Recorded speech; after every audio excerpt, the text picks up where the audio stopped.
दोस्तों, मैं सुप्रिया तिवारी। हम एनसीईआरटी क्लास 4 की ईवीएस कर रहे हैं। अभी तक हमने 2 चैप्टर कंप्लीट कर लिया। आज हम तीसरा कर रहे हैं जिसका नाम है नंदू हाथी। अच्छा, इस चैप्टर में हम सिर्फ नंदू हाथी मतलब ये होता है कि हाथी के बारे में पढ़ेंगे। इससे क्वेश्चन भर भर के सीटेट के एग्ज़ाम में पूछे जाते हैं। तो हम लोग पढ़ लेते हैं।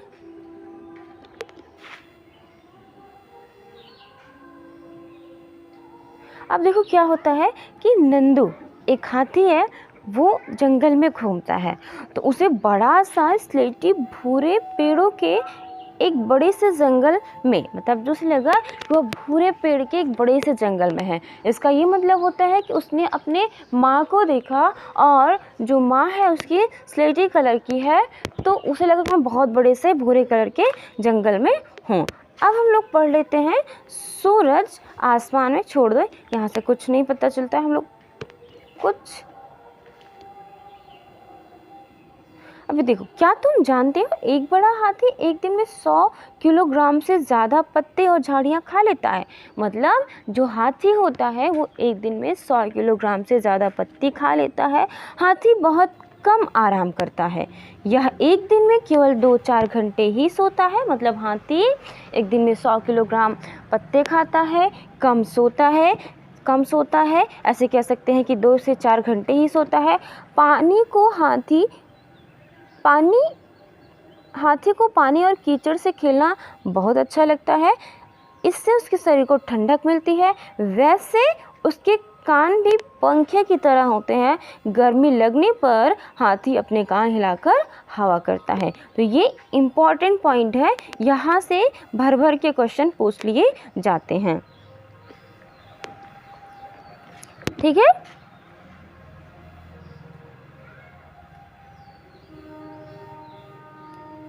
अब क्या होता है कि तुमने पढ़ा कि नंदू हाथी अपने झुंड के साथ रहता है। मतलब जो हाथी होती है वो अपने झुंड के साथ रहती हैं। हाथियों के झुंड में केवल हथनियाँ और बच्चे ही रहते हैं। मतलब जो हाथी का झुंड होता है उसमें हथनी और बच्चे रहते हैं, हाथी नहीं रहता है। झुंड की सबसे बड़ी बुजुर्ग हथनी पूरे झुंड की नेता होती है। जैसे हमारे घर में जो हमारे बड़े होते हैं वो नेता होते हैं, ऐसे ही हाथी के झुंड में जो हथनी सबसे बड़ी और बुजुर्ग होती है वही उसकी नेता होती है। एक झुंड में 10 से 12 हथनियाँ और बच्चे होते हैं। हाथी 14 से 15 साल तक ही झुंड में रहते हैं, फिर वे झुंड छोड़ देते हैं और अकेले रहते हैं। मतलब जो बच्चे जो हाथी 14 से 15 साल तक होते हैं वो झुंड में रहते हैं, और जैसे ही वो 14 या 15 साल से ऊपर होते हैं वो जो है अपने झुंड को छोड़ देते हैं और अकेले रहने लगते हैं। नंदू भी जब 14 या 15 साल का हो जाएगा अपने झुंड को छोड़ देगा, क्योंकि नंदू क्या है, एक हाथी है। और हमने बताया कि जो मतलब जो हाथी होता है वो 14 से 15 साल तक ही अपने झुंड में रहता है। अच्छा, झुंड में रहने वाले जानवर मिलजुल कर सभी काम करते हैं, जैसे खाने की तलाश में घूमना, खेलना और नहाना। यहाँ ये इम्पोर्टेंट हो सकता है कि जो जानवर झुंड में रहते हैं वो कैसे होते हैं। तो जो जानवर झुंड में रहते हैं वो एक दूसरे के साथ मिलजुल कर रहते हैं, खाने की तलाश भी मिलजुल के करते हैं, खेलते भी साथ में ही और नहाते भी साथ में हैं। ठीक है। तो इस चैप्टर इम्पॉर्टेंट फैक्ट नहीं, हाँ ये देखो, यहाँ से थोड़ा सा ये क्वेश्चन पूछा जा सकता है। पहेली है कि यह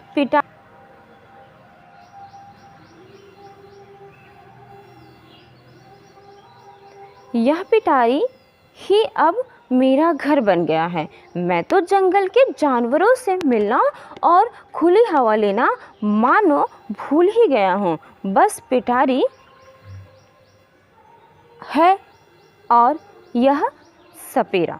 मतलब जो सांप है, अच्छा पिछली बार सीटेट के एग्ज़ाम में ऐसे ही एक पहेली मोर पर बनाया गया था। तो ये देखो, ये पहले से भी क्वेश्चन ये लोग पूछ लेते हैं। बता रहे हैं कि जो पिटारी है यही मेरा घर है, मैं जंगल में खुली हवाओं में सांस लेना तो भूल ही गया हूँ। मतलब मेरे साथ 2 लोग होते हैं, 2 चीज़ें होती हैं, एक तो पिटारी होता है, दूसरा वो सपेरा जो मेरे साथ साए की तरह रहता है, वो मुझे कभी छोड़ता ही नहीं है। या मत सोचो कि मैं सर्कस में बहुत खुश हूँ।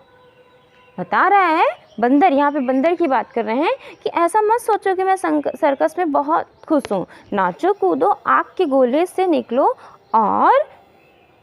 और भी ना जाने क्या क्या, ना करो तो भूखे रहो और पिटाई अलग से। मतलब ये बंदर की बात बता रहे हैं कि जो भालू है वो सर्कस में नाचता है, ठीक है, कभी आग के सर्कल पे, कभी कहीं पे।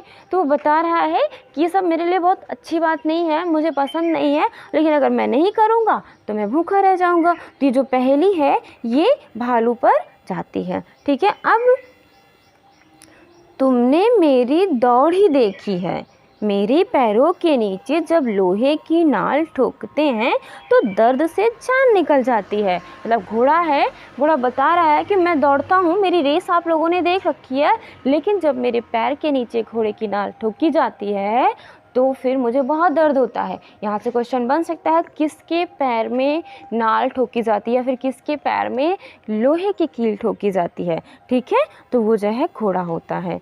हमारा अगला है, नाचते नाचते हमारी तो कमर ही टूट गई, मन ना हो फिर भी नाचो यह भी खाली पेट, वह भी खाली पेट। बता रहे हैं, बंदर कह रहा है कि अगर मतलब कि मैं हमेशा नाचता ही रहता हूँ और ना नाचूं तो मेरा पेट खाली रह जाएगा, मुझे भोजन नहीं मिलेगा।